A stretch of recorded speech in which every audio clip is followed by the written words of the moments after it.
Salut à tous et bienvenue pour cette nouvelle preview Sorare NBA saison 2025-2026. La dernière et bien évidemment finie par le champion, les Oklahoma City Thunder.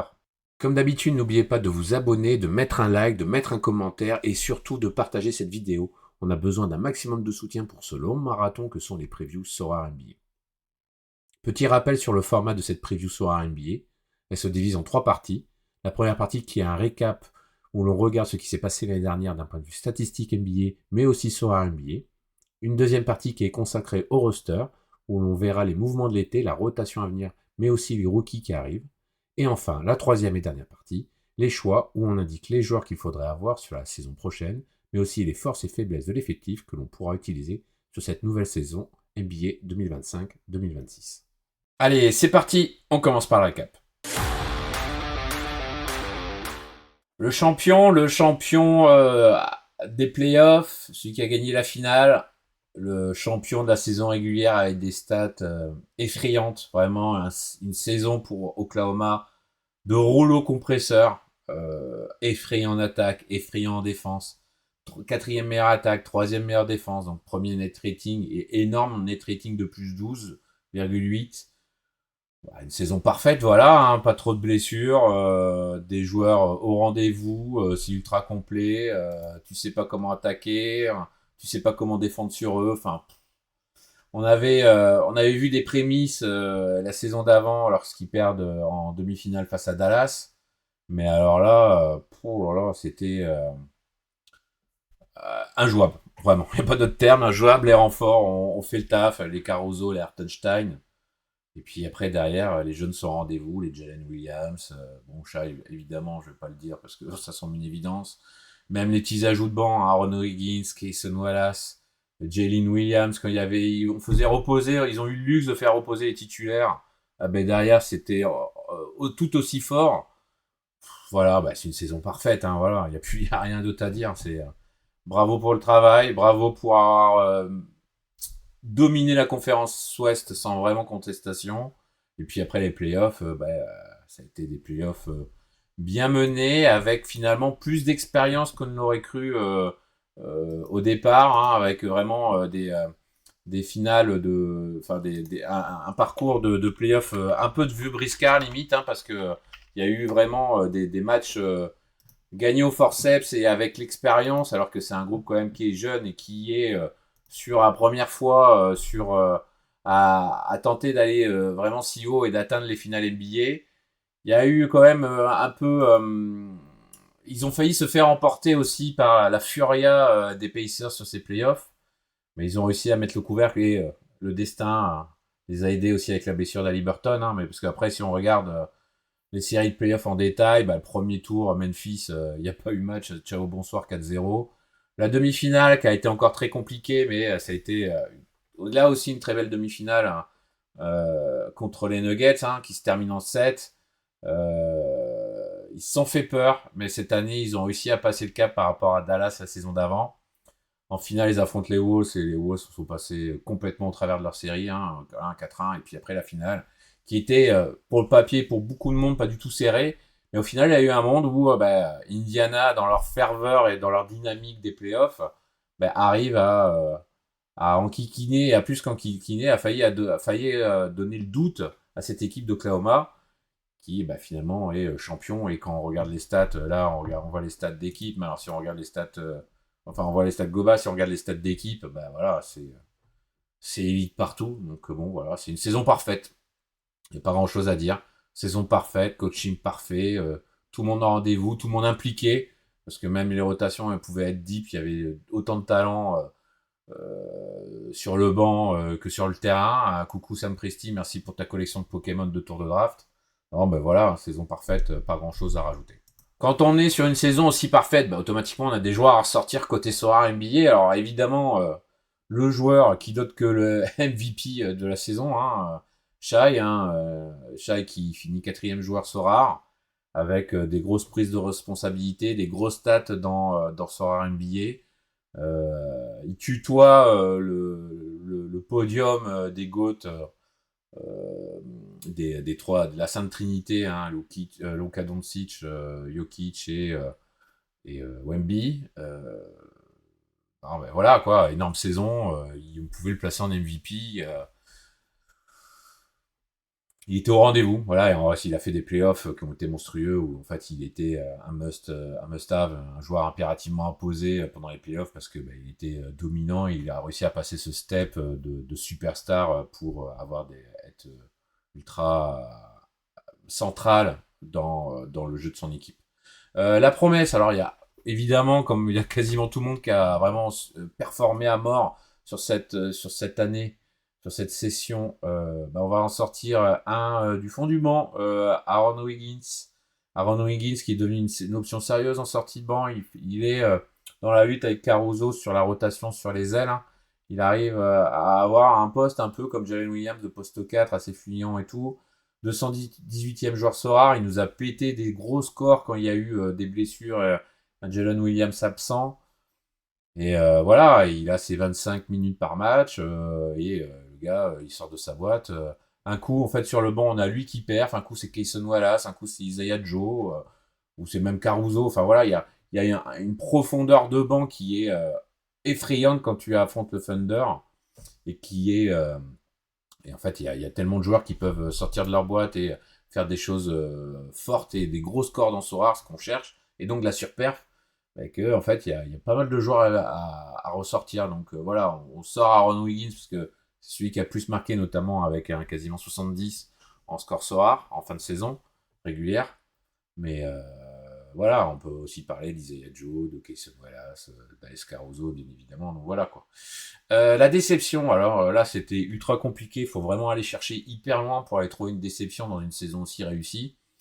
C'est un cri de gueule, comme diraient certains, hein. C'est le pauvre Ousmane Dieng qui végète en survette à faire tourner les serviettes tout au fond du banc, qui fait l'aller-retour entre le Thunder et la G-League. 455e joueur Sorare, il est travaillé à des postes où c'est pas réellement le sien, il le met centre, il est mis centre, il est mis, voilà, il est un peu break-ballé, il a pas beaucoup de temps de jeu, donc bon, c'est un joueur pour faire la collecte, mais vraiment, en fait, on peut pas vraiment jouer avec, hein, parce que, enfin, on peut même pas du tout jouer avec parce qu'il joue tellement peu que c'est compliqué de l'aligner, enfin, c'est impossible même de l'aligner, hein, donc. Et il a vraiment pas eu sa chance en fait dans la saison par le coaching du Thunder. Donc bon, c'est dommage. Mais bon, après, vu comment l'équipe a été en mode rouleau compresseur, pardon, et a tellement bien fonctionné que bon, voilà, hein, c'est malheureusement, il faut prendre le train, et si tu le rates, c'est très compliqué de le récupérer, hein. Côté stade d'équipe dans son NBA, le Thunder, voilà, on est élite, hein, bien évidemment, hein. Première équipe à marquer le plus de points. On a tellement de joueurs qui ont performé, ils ont aussi performé dans Sorare. Donc de facto, on est l'équipe qui a marqué le plus de points. 29e équipe à encaisser le plus de points dans Sorare. Donc deuxième équipe, meilleure défense, meilleure équipe à encaisser le moins de points dans Sorare. Et si on regarde le scoring adverse, c'est une catastrophe si on choisissait une équipe face au Thunder, hein. Podium sur tout ce qui est post-guard et starter. Bon, alors attention, il y avait un maxi-post sur le pivot, hein. C'est une blague, hein, parce que franchement, 6ème, 9ème, trop compliqué, trop aléatoire, vraiment, de choisir quelqu'un. C'est peut-être après du poste un peu sur Jalen Williams, qui il joue pas vraiment 4. C'est pas un poste 4 naturel, donc bon, c'est peut-être pour ça. Mais bon, franchement, voilà, il y a eu un petit peu de blessure de Chet Holmgren, peut-être pour expliquer. Un Zaire Atterstein aussi, où il y a eu un peu des moments compliqués, mais bon, qu'est-ce que vous voulez dire d'autre, hein? C'est l'élite, c'était la meilleure équipe et c'était un cauchemar à choisir la saison dernière dans Soir. Avec tout ça, on va voir si le front office a fait des choses cet été, parce qu'on est déjà à la perfection. Est-ce qu'on peut faire d'autres choses avec ce beau matos dans le roster? Le roster avec le marché de l'été, famélique, hein, bien évidemment. On change pas une équipe qui gagne, tout le monde est sous contrat, les prolongations ont été faites, ils ont encore des bons contrats, des joueurs encore en contrat rookie. Voilà, on va garder ce noyau et on va essayer de faire la répétition de la saison dernière en faisant le doublé. Au revoir Dillon Jones qui avait des miettes de temps de jeu tout au fond du banc. Adam Flagger, Alex Ducas, c'était des joueurs lambda générés automatiquement par Touquet. Et puis en arrivée, personne, à part, on peut potentiellement, c'est pour ça qu'on le met avec un peu d'interrogation, Nikola Topic. Nikola Topic qui a été drafté l'année dernière et qui était blessé toute la saison, qui est revenu, qui a fait le training camp. Bon là, il a un petit souci, il s'est fait opérer, il a out un mois encore. Mais bon, est-ce que ça change grand-chose? Non, c'est un plus vraiment dans la rotation, à voir ce qu'il va donner lui au niveau NBA, lui qui était un super prospect européen. On va voir, parce que là, faire sa place au Thunder, ça va être compliqué et il va y avoir du taf à faire pour pouvoir prendre du temps de jeu. Les rookies, encore des rookies, la collection préférée de Sam Presti avec encore un premier tour de draft, garder les tours de draft et des premiers tours de draft en ayant un aussi bel effectif, c'est de la masterclass, hein, vraiment. Hein. Il était en concurrence, notre ami Sam Presti, avec le general manager des Nets dans sa collection de Pokémon pick de draft. Le premier choix cette année, c'est le 15e choix, c'est Thomas Sauber, c'est un pivot formé à Georgetown. Alors les jeunes, ouvrez vos livres d'histoire d'NBA, regardez quel pivot est sorti de Georgetown. Il y a eu du très très lourd dans les années 80-90, des joueurs qui sont Hall of Famer, hein, très clairement. Des Alonzo Mourning, des Pat Ewing, j'en passe et des meilleurs. Hein. Il est comparé à un certain Onyeka Okongwu. Il est surtout reconnu dans la draft, c'est un pivot qui mesure 2,06 m, donc bon, c'est pas non plus si haut, mais par contre, c'est un beau gabarit, il a plus de 120 kg.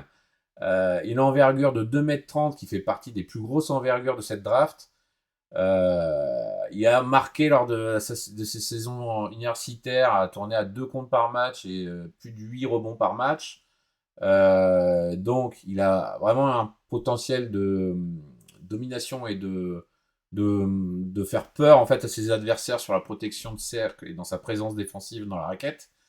Offensivement, donc, il a un beau toucher et il a une belle puissance. Il est vraiment agile avec ses pieds et bien mobile pour pouvoir réussir des beaux moves et des bonnes finitions près du cercle. Il est aussi capable de dribbler avec le ballon et trouver, en ayant une bonne vision du jeu, faire le relais en fait en tête de raquette pour envoyer des passes dans le bon timing à ses coéquipiers qui coupent vers le cercle ou coéquipiers qui sont ouverts. Alors, en revanche, bon, bien sûr, il y a toujours des choses à travailler. Hein. Il n'a pas vraiment de tir mi-distance. On parle même pas du tir à 3 points. Déjà, le tir mi-distance, il n'est pas efficace. Voilà. Il peut essayer de prendre un volume, mais il est clairement pas efficace. Et donc, pour l'instant, c'est vraiment un joueur à viser en bas, en dessous du larceau, en bas de raquette pour aller chercher du panier facile sous le cercle. Le deuxième rookie, on a Brooks Barnizer, on va dire comme ça, 44e choix. Comparé, alors c'est un small forward, il est comparé à John Conchar. Il a affiché de belles stats il y a 2 ans à Northwestern. Malheureusement, alors des stats, il faisait plus de 17 points, quasiment 9 rebonds, 4 passes, plus de 2 interceptions par match. Mais malheureusement, il s'est fracturé le pied, donc il a été absent un long moment. Donc bon, à voir ce que ça va donner, hein, parce que un an sans jouer, sans pouvoir se développer, c'est toujours un peu handicapant. Il a vraiment une très forte intensité sur le terrain. Hein. Il a une grosse capacité à se bagarrer pour essayer d'attraper du rebond. Il n'est pas très grand pourtant, mais il a cette capacité à aller à la bagarre pour récupérer du rebond. Il a en plus un sens collectif où en fait il a une bonne vision du jeu et il arrive à faire vraiment des passes très intéressantes pour créer du décalage et être dangereux. En revanche, son tir à 3 points est quand même pas terrible. Il a quasiment 27% à 3 points. C'est vraiment très très faible. Et donc ça limite un peu un small forward qui sait pas tirer à 3 points. C'est un gros handicap. Et en plus de ça, d'un côté athlétisme, il est limité. Il n'a pas vraiment une explosivité folle. Et comme il est âgé, automatiquement, les scouts ont plus de doutes sur sa potentielle évolution. La depth chart, la rotation du Thunder, c'est proposée par CBS Sports, c'est bon, hein. Est-ce compliqué, hein. On prend les mêmes, on recommence, hein, vu qu'il n'y a pas de changement. On remet ça, célèbre pub d'Annette des années 2000. SGA, Lou Dort, Jalen Williams, Chet Holmgren, Isaiah Hartenstein. Bon, il y a évidemment plein de variantes possibles, avec un Chet Holmgren qui peut basculer pivot et un Jalen Williams qui décale le poste 4, et comme ça, il y a Hartenstein en sortie de banc. Et après, ben, vous mettez qui vous voulez en small forward, Aaron Wiggins, Alex Caruso, enfin voilà. C'est vraiment, c'est le choix du prince, comme dirait l'autre. Hein. Vraiment, c'est une profondeur incroyable. Avoir un effectif avec une profondeur comme ça, c'est dingue, hein, parce que derrière, vous voyez la rotation. Bon, Nicolas Topic, ils le mettent, alors que pour l'instant, il est blessé. Hein. Donc on aura plutôt un Kayson Wallace en backup de SGA et Isaiah Jones en backup de Lou Dort. Alex Caruso, Aaron Wiggins, Jalen Williams, ça, voilà, enfin franchement, que demande le peuple, hein, comme dirait l'autre, hein, c'est ultra complet. On a du joueur intéressant partout. En fait, il y a des joueurs qui peuvent être titulaires, qui sont dans n'importe quelle équipe NBA, qui sont sur le banc aujourd'hui au Thunder. Hein, donc voilà, pas grand chose à rajouter. On repart sur la même dynamique. On va chercher le doublé. Nous, on propose bah, la même chose, hein, très clairement. Ça permettra une meilleure équipe sur l'intérieur, mais bon, voilà, c'est une configuration. Il y a tellement de possibilités que franchement, bon, bah, on s'embête pas trop. Hein, ça fonctionne parfaitement. On met ça et un jour on peut aligner ce 5 là, un autre jour on peut aligner un autre 5. Ça s'adapte en fonction de l'adversaire et surtout ça baisse pas de niveau, c'est toujours aussi compétitif. Donc on va rester dans la même dynamique. Bon, on va quand même faire des choix, je pense, quand même au Thunder. Hein. Les choix de joueurs dans ce NBA, dans le Thunder, il y en a une pléthore, hein, bien évidemment. Hein. Donc, le choix, on en choisit un. Mais bien sûr, vous choisissez dans votre jeu entre Holmgren, SGA et Jalen Williams. Il n'y a pas de mauvais choix, les trois sont super. En plus, ils commencent avec des L10 relativement bas, merci les playoffs. Donc, bah voilà, on choisit Jalen Williams parce que c'est celui qui nous semble avoir la plus grosse variance possible entre son L10 moyen et ses pics de surperf où il arrive facilement à faire du 60.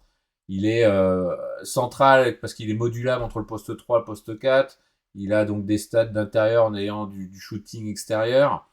Il est ultra complet dans Sorar en termes de scoring. Donc voilà, c'est ce qu'on cherche à avoir un joueur dominant.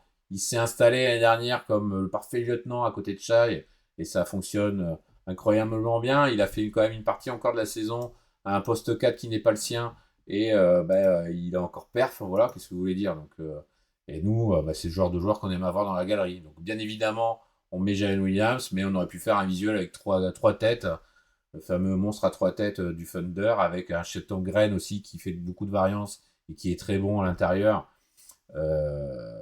entre le poste 4 et le poste 5 du Thunder.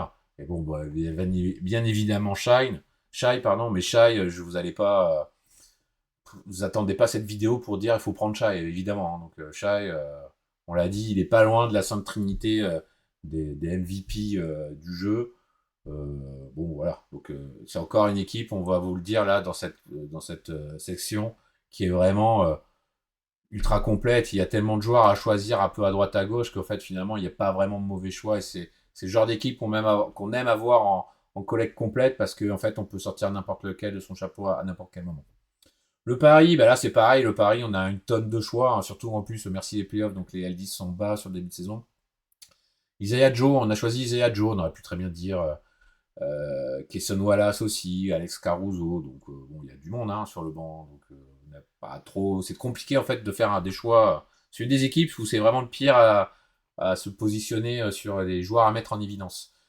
Pourquoi Isaiah Joe? Parce que ça nous semble être la première option offensive en sortie de banc sur les postes d'arrière. Il a aussi une très grosse variance. On a vu que l'année dernière, le Pepper nous a pété aussi des gros scores en sortie de banc. Hein. Ou alors quand il devait pallier une blessure, bah, il peut profiter des blessures et faire de la grosse surperf. Il a un profil plus offensif que Kayson Wallace. Hein. Kayson Wallace aussi qui a du gros temps de jeu à côté. Souvent, quand il y en a un qui perf, l'autre ne le perd pas. Et c'est un peu à toi, à moi. Hein. Chacun son match, ça change entre Kayson Wallace et Isaiah Joe. Kayson Wallace est plus backup de Shai et Isaiah Joe est plus en deux. Hein, donc, et deux shooters. Donc on le choisit lui, parce que comme Soar est un jeu qui favorise les attaquants et les scoring, c'est lui qui est plus favorisé qu'un Kayson Wallace. Et puis voilà, ça va encore faire sûrement un bis repetita, ça va bien marcher l'année prochaine. Le risqué,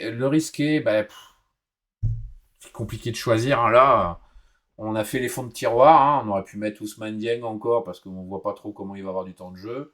On va partir sur Nikola Topic parce que il recommence la saison blessé. L'année dernière, donc absent toute la saison sur une blessure au genou avant d'être drafté. Donc saison blanche. Là, il arrive, il a déjà un petit souci, il s'est fait opérer, il revient dans un mois. Est-ce qu'il va jouer? S'il va jouer, sous quelle place? Parce que devant, il y a de larges épaules en fait qui prennent de la place. Il faut être compliqué en fait de s'insérer là-dedans, hein. Alors il y en a un profil plus meneur qu'un Caisson Wallace, donc c'est là où il a sa carte à jouer. Donc bon, à voir. Vraiment à voir parce que pour qu'il ait des minutes de jeu, c'est une chose, mais des minutes de jeu où il perd, c'est encore une autre. On sait que le gamin est bourré de talent et tout, et c'est un super prospect européen, mais va falloir jouer. Donc nous, on prend en risqué parce qu'on ne sait pas trop comment il va s'intégrer dans cette rotation-là. À voir. Enfin, le Win Now, alors là aussi, comme on a dit tout à l'heure, il y a plein de L10 intéressants, merci les playoffs, hein. On en a choisi un, c'est Aaron Wiggins. Aaron Wiggins qui est première option derrière Jalen Williams, notamment sur le poste 4, hein. Donc quand Jalen Williams joue poste 4, ou alors sinon si c'est Chet Holmgren. Score ultra complet aussi, Sora en sortie de banc. Il a ses 25 minutes de jeu régulière en saison régulière. C'est pour ça qu'il est descendu à 9 parce que ça s'est un peu rétréci. En playoff, on sait que la rotation en playoff, elle se limite généralement à 7 joueurs. Donc il y en a qui sont laissés un peu sur le carreau. Donc il n'a pas eu beaucoup de temps de jeu ou alors pas assez de temps de jeu pour pouvoir se mettre en évidence parce que on était sur des matchs serrés à enjeu. C'est vraiment un super joueur, hein, vraiment. Et l'année dernière, quand il a eu du gros temps de jeu, il nous a pété de l'énorme scoring, hein, avec une perf à plus de 60 lorsqu'il le Thunder s'était permis de faire tourner, de laisser au repos tout le monde. Voilà, donc il n'y a pas vraiment baisse de niveau. C'est un joueur qui serait première option en sortie de banc, voire même titulaire dans pas mal d'équipes en NBA. Donc voilà, nous là-dessus, il va vite repartir sur un L10 de 20. Donc s'il fait un L10 de 20, c'est-à-dire qu'il va bien faire des grosses perfs. On voit sur du 30-40, voilà, donc de 9 à 30-40, c'est une perf qu'on aime voir et avoir dans son effectif sur le début de saison. Alors ce Thunder dans Soar la saison prochaine, ça donne quoi? On met ça, hein, c'est-à-dire que on change pas une équipe qui gagne, comme on l'a dit tout à l'heure, hein. Donc très franchement, ça va être tout aussi complet, hein. Vous allez pouvoir vous choisir la collection de OKC les yeux fermés. Vous allez pouvoir sortir n'importe quel joueur sur n'importe quel match-up tout au long de la saison parce que c'est ultra fort, hein. Donc si vous avez un adversaire, il y a un match-up d'OKC face à une équipe qui est faible sur les intérieurs ou sur les guards. Vous prenez les guards d'OKC, hein, et même sur de la rotation de deuxième de banc, et inversement du côté des pivots, il n'y a pas de mauvais choix, quoi, parce que tout le monde est toujours aussi bon et ça va continuer encore une fois à rouler sur la NBA. Alors attention, les équipes, les grosses écuries sont prêtes et savent que c'est la cible à abattre, hein. Maintenant, au lieu d'être outsider, maintenant ils sont favoris, donc tous les soirs il va y avoir, ça va se la donner, hein, ça va aller au mail parce que on reçoit le champion, donc on veut taper, on veut la tête du champion, hein. Mais bon, voilà, c'est terrifiant encore leur équipe l'année prochaine, hein, très clairement, hein. Mais on le dit, hein, on l'a vu sur l'ensemble des previews, conférence Ouest, il y a des clients. Ça s'est vraiment renforcé. On voit quelques équipes, hein, coucou les Denver Nuggets, on va voir ce que ça va donner Houston. Dallas aussi, c'est effrayant. Donc, il va y avoir de la forte adversité. Je pense plus que l'année dernière.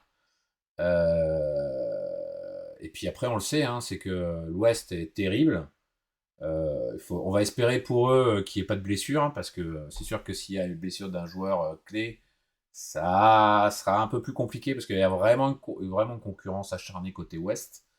Et si tu fais des joutes de playoff où tu laisses de l'énergie à chaque tour parce que c'est un combat à couteau tiré, une embuscade dans chaque coin et compagnie. On a vu dans l'histoire, dans les histoires des titres précédents, que la clip de l'Est arrive généralement plus frais parce qu'il y a moins de concurrence acharnée et que ça peut faire la différence sur des finales. Donc vigilance. L'année dernière, ils étaient dans les contenders. Maintenant, ils sont dans la peau du favori. Et la peau du favori, c'est toujours plus compliqué que la peau de contender. Mais très franchement, voilà, quand on regarde dans Sorar, vous prenez la collection du Thunder, vous vous trompez pas, vous avez 10 joueurs dans lesquels vous pouvez choisir, le 5, et puis après en sortie de banc, les Cason Wallace, les Aaron Wiggins, les Alex Caruso, les Jalen Williams, qui a fait vraiment aussi de très belles choses en sortie de banc sur le poste de pivot. Donc voilà quoi, c'est voilà, Alex Caruso, Aaron Wiggins, Cason Wallace, ouais, j'ai fait le tour, je pense. N'hésitez pas à dire en commentaire si j'en oublie un, mais bon voilà, grosso modo, voilà, c'est tellement deep et des joueurs qui peuvent sortir de leur boîte, bon voilà, c'est trop fort, vraiment trop fort. Et si on est contre OKC, ben, bien évidemment, éviter au possible de jouer des joueurs qui jouent contre OKC parce que ben, c'est injouable. C'est une défense qui sera toujours aussi forte. Comme le dit l'adage, tu ne le sais pas encore, mais tu es déjà mort. Donc ouais, non, ça va être vraiment hyper compliqué de choisir des joueurs. Par des superstars, mais là, autant choisir une superstar qui affronte pas le Thunder, hein, parce que ce sera quand même plus simple. Hein. On prend un risque, et nous ici, on essaie de minimiser les risques. Et jouer un joueur qui joue contre le Thunder, c'est se mettre en danger inutilement et perdre un joueur de son équipe qui va sous perf et qui va vous planter automatiquement dans la concurrence qu'il va y avoir l'année prochaine une game week parce que il n'aura pas performé contre OKC. Est-ce surprenant? Pas du tout. Cette preview concernant le Oklahoma City Thunder est maintenant finie. On espère qu'elle vous a plu. Alors n'hésitez pas à partager, à liker, à mettre un commentaire. On a enfin fini ce long marathon. Vous remercie énormément pour le soutien et les bons retours que vous nous avez pu faire sur ce format-là. Je voudrais passer un remerciement spécial à Osiris pour son regard de post-montage pour être sûr qu'il n'y ait pas des loupés dans le montage. À Sora NBA Jet et bien sûr à Monsieur Pouette pour son super site de stats et qui aide à créer différents contenus. À L'Homme Oiseau pour son gros tableau mais aussi ses conseils pour l'utilisation de YouTube. Et puis après, globalement, le Discord Pépite Sorar qui a pu donner de la force pour essayer de faire ce long format. On se retrouve très bientôt sur cette chaîne et sur Twitter aussi. Suivez notre Twitter @5majeur-sorar pour suivre nos propositions de line-up avant chaque Game Week. On reprend le quotidien de la longue saison NBA. Allez, on se retrouve très vite. Tchuss.